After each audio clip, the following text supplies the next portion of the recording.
میں کیا کروں؟ میں ایک ایسے ماحول رہ رہا ہوں جس میں اللہ کا دین غالب نہیں ہے. میں نماز پڑھ رہا ہوں، روزہ رکھ رہا ہوں، میں شراب نہیں پیتا، میں سور نہیں کھاتا. چلو میں نے اپنا اکاؤنٹ جو ہے بینک میں جو ہے کرنٹ اکاؤنٹ رکھا ہوا ہے، میں نے کوئی سود نہیں لیا، نہ سود لینا چاہتا ہوں. کیا کروں؟ اکیلا چنا پہاڑ کو تو نہیں پھوڑ سکتا، پورا نظام تو میرے بدلنے سے نہیں بدل جائے گا. تو میں تو رہا پھر 40%، 50%، 60%، 70% کافر کا کافر. وسط مخرج بڑی پیاری حدیث ہے وہ جس میں یہ الفاظ آتے ہیں. حضور نے فرمایا انہا ستکون فتنۃ، ایک وقت آئے گا تو بڑا فتنہ ہوگا. حضرت علی فرماتے میں نے فوراً عرض کیا مل مخرج منہا یا رسول اللہ، اے اللہ کے رسول یہ بتائیے اس سے نکلنے کا راستہ کون سا ہوگا. یہ نہیں پوچھا کیا فتنہ ہوگا، کیوں ہوگا، کب ہوگا، کیسے ہوگا، کدھر سے آئے گا، کچھ نہیں، نکلنے کا راستہ بتائیے.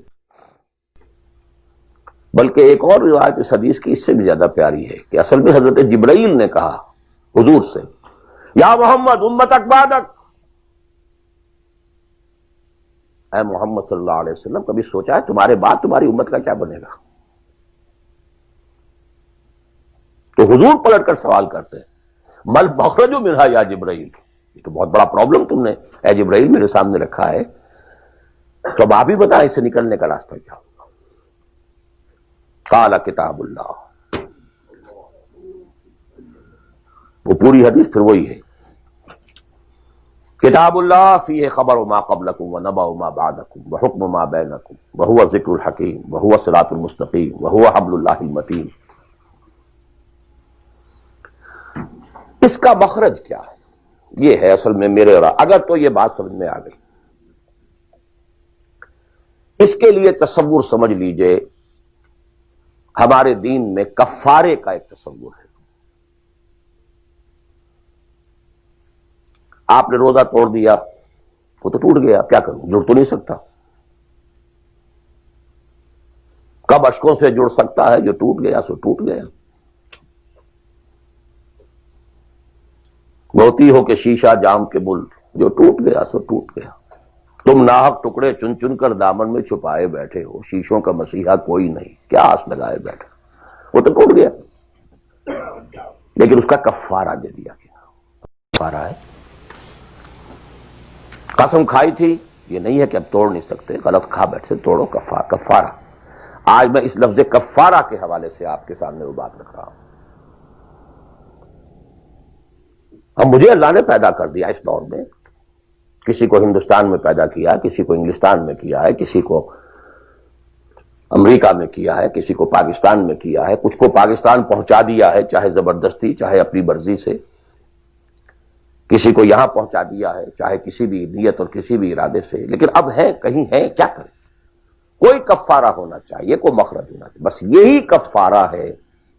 پھر نوٹ کر لیجئے اس ماحول سے سوائے سبسسٹنس لیول کے اور کچھ حاصل مت کرو،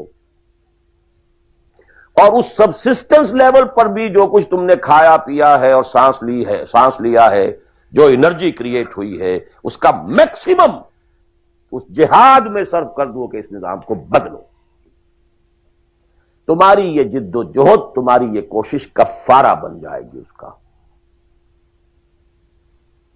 معذرۃ الی ربکم، معذرت پیش کر سکو گے اللہ کے.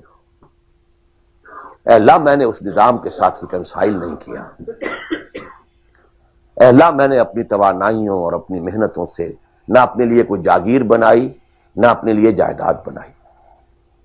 اے اللہ میں کوئی دولت چھوڑ کر نہیں مرا. اے اللہ میں نے اپنے بچوں کو بھی اسی کام کے لیے لگا دیا تھا. میں نے ان کی دنیا سے بڑھ کر ان کی عاقبت کی فکر کی ہے. نہیں کر سکا، آگے کچھ نہیں ہو سکا تو میں بے بس ہوں.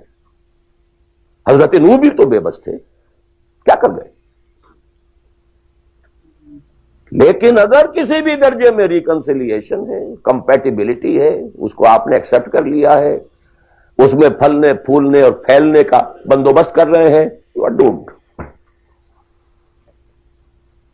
Everything will be multiplied by a big zero and will become a zero. یہ ہے جو میں سمجھا.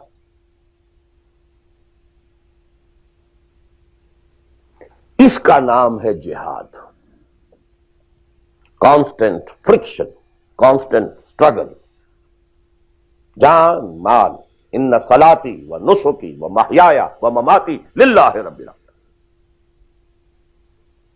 میری زندگی کا مقصد تیرے دین کی سرفرازی. میں اسی لیے مسلمان، میں اسی لیے نمازی.